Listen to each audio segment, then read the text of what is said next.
Madam గారు ఉద్యోగ భృతి అన్నారు కానీ రాష్ట్రంలో ఒక్కరికి కూడా ఉద్యోగ భృతి పడిందని ఎవ్వరూ చెప్పలేదు మేడం.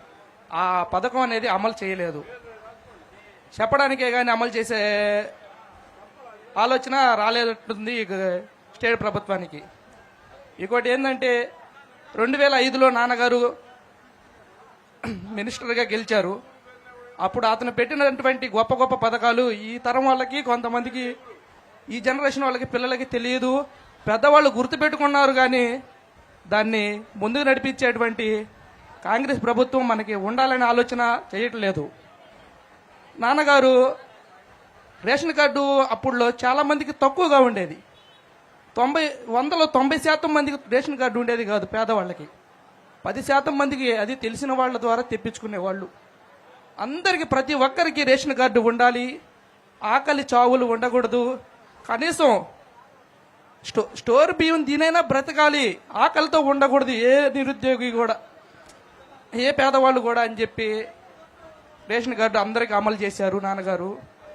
మధ్యాహ్న భోజన పథకం కూడా నాన్నగారు పెట్టారు. ఆ రోజుల్లో పేదవాళ్ళు, మా పిల్లలకి మేము భోజనం పెట్టలేకపోయినా బడిలో తింటారని బడికి పంపించేటోళ్ళు ఉన్నారు మేడం ఆ రోజుల్లో. ఇంకోటి ఏంటంటే ఇప్పుడు జరుగుతుంది ఏంటంటే ఈ నిరుద్యోగ ఉపాధి హామీ పథకం వచ్చేసరికి ఆ రోజుల్లో నాన్నగారే అది ఏర్పాటు చేశారు. ఆకలి చావులు చూసి చలించిపోయారు ఆయన. దానికి తగ్గట్టుగా ఒక ప్రణాళిక ఏర్పాటు చేసి ఈ ఆకలి చావులు లేకుండా ఉండాలి. ఇప్పుడు ఎలా జరుగుతుంది ఉపాధి హామీ? మీకు ఏమైనా ఐడియా ఉందా? మీరు చేస్తున్నారా? మేమేం చేయట్లేదు మేడం ఉపాధి హామీ. మామూలుగా ఊరు మేము వ్యాపారం చేస్తుంటాము. వ్యాపారం చేస్తుంటే చెప్తుంటారు ఆడవాళ్ళు కానీ ముసలాళ్ళు కానీ, ఇట్లా ఉంది పరిస్థితి అని మాట్లాడుతున్నప్పుడు చెప్తుంటారు. ఉపాధి హామీ అనేది సరిగా జరగడం లేదు. ఒక రోజు పోతే 2 రోజులు ఇంటికాడ ఉంటున్నారు. ఈ రోజు నువ్వు వచ్చావు కదమ్మా, ఈ రోజు ఆగు నువ్వు, ఇంకొకరు రానోళ్ళు ఉన్నారు వాళ్ళని తీసుకెళ్తున్నాము అని చెప్తున్నారు. అది సరిగా జరగడం లేదు. ఒకవేళ జరిగినా కానీ డబ్బులు పడతాయి అన్న నమ్మకం మాకు లేదయ్యా, ఇవ్వటం లేదు డబ్బులు అంటున్నారు. కొన్ని ఊరుల్లో రోడ్లు వేస్తున్నారు మేడం, కొత్త రోడ్లు వేస్తున్నాము, మీకు ఉపాధి పని ఈ సంవత్సరం లేదండి, రోడ్లు వేసే కార్యక్రమం ఉంది కాబట్టి ఉపాధి చేయలేకపోతున్నాం అని చెప్తున్నారు. రోడ్లు వేసేటప్పుడు ఉపాధి పని ఎందుకు ఆపాలా? వేరే చోట చేపించచ్చు కదా. రోడ్డు కాకపోతే పొలానికి వెళ్ళే రోడ్లో చేపించవచ్చు కదా, చర్చి దగ్గర చేపించవచ్చు కదా, మనకి ఏదైనా సమస్య ఉంటుంది అక్కడ చేపించవచ్చు కదా అని ఆలోచించట్లేదు మేడం. ఉపాధి హామీ పథకం ఆపితే వీళ్ళు ఎలా బ్రతుకుతారు? వీళ్ళు నిరుద్యోగులు, నిరుపేదలు, వీరికి ఇదే ఉపాధి. ఈ పథకం లేకుండా, ఈ పని లేకపోతే వీడి కడుపు నిండా అన్నం ఎలా తింటారు అని ఏ ఒక్క నాయకులు ఆలోచించట్లేదు మేడం.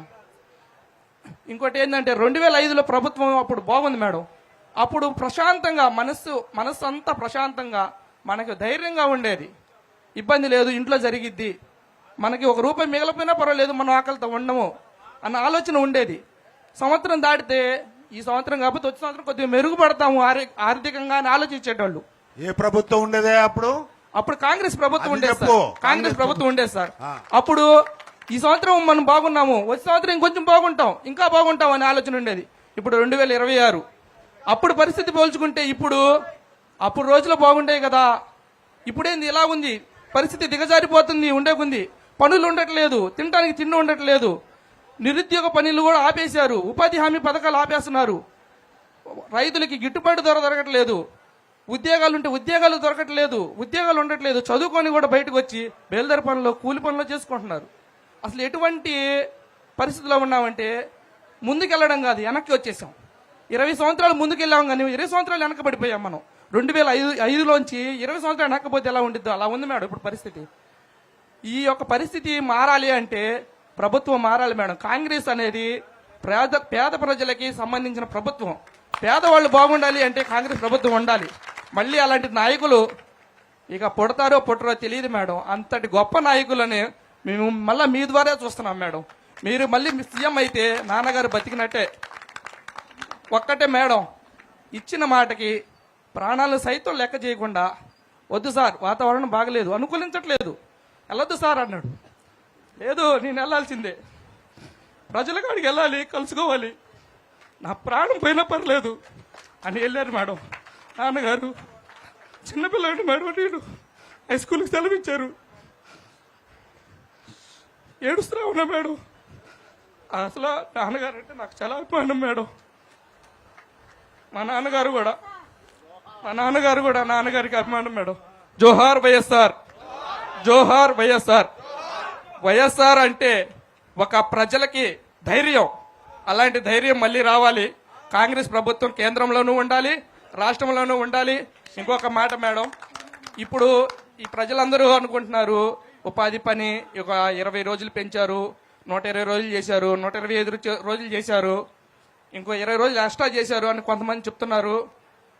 దీని ద్వారా తెలియని వాళ్ళు ఏంటంటే ఇంకో 20 రోజులు పెంచారు అనుకుంటున్నారు. కానీ అప్పుడు నాన్నగారు మన రాష్ట్రం ఉమ్మడిగా ఉండేది, తెలంగాణ కూడా కలిసి ఉండేది, అభివృద్ధి చెందినప్పుడు. అయినా కానీ నాన్నగారు మన రాష్ట్రం మీద ఒత్తిడి పడకూడదు, ఈ పథకానికి సంబంధించింది ఏదైనా సరే మనం 10% పెడితే కేంద్రం నుండే 90% రావాలి అని చెప్పి 90% కేంద్రం నుండే రప్పించేటట్టుగా ఏర్పాటు చేశారు, పోరాటం చేశారు. మీరే ఇవ్వాలండి ఈ పథకానికి. మాది నిరుపేద దేశం, మా దేశంలో మా రాష్ట్రంలో నిరుపేద రాష్ట్రం. మా రాష్ట్రం నుండి 10% మేము ఇస్తే మీరు 90% మీరు ఇవ్వాలి అని చెప్పి మాట్లాడారు. ఇవాళ చూస్తే మేము 60% మాత్రమే ఇస్తాము, 120 రోజులు చేస్తున్నాము, 60% ఇస్తాము, 40% మీరు పెట్టుకోండి అంటున్నారు. తర్వాత పోతే మహాత్మా గాంధీ గారి పేరు మార్చడం అనేది చాలా విరుద్ధమైన పని, చట్ట విరుద్ధమైన పని. అది మహాత్మా గాంధీని అవమానించినట్లే.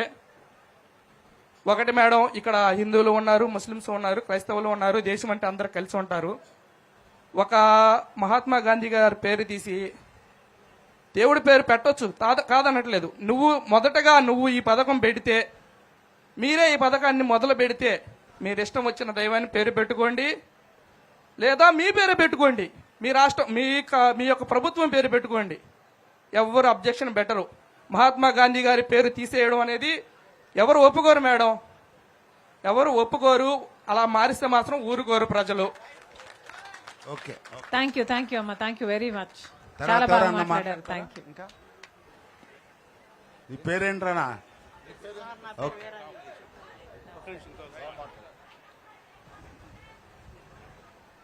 సార్, నా పేరు వీరాంజనేయులు సార్, మాది ఉప్పుటూరు సార్. నాకు ఫస్ట్ నుంచి 2 కళ్ళు కనపడవు సార్. ఎంతమంది వీలైతే అంతమంది కూర్చుంటే వెనకాల వాళ్ళకి కనిపిస్తా నేను.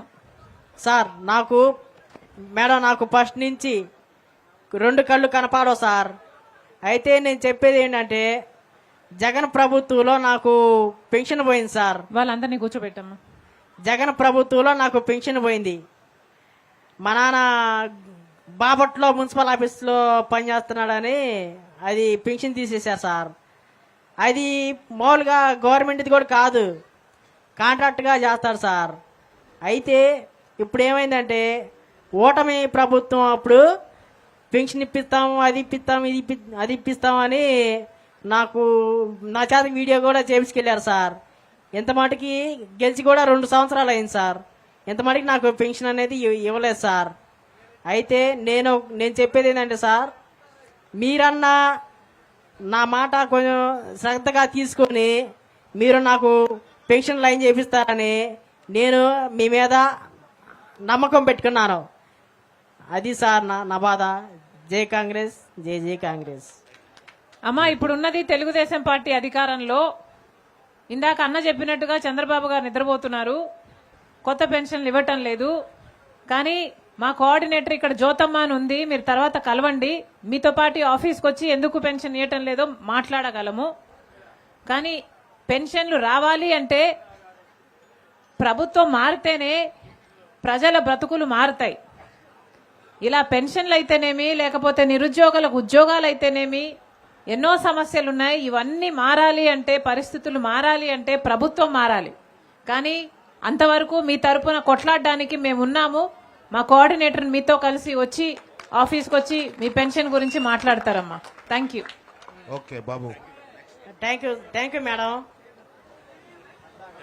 ఇంకెవరైనా మాట్లాడతారా? ఇక నేను మాట్లాడినమ్మా, ఇంకెవరైనా మాట్లాడతారా? హలో, మీరు మాట్లాడతారా?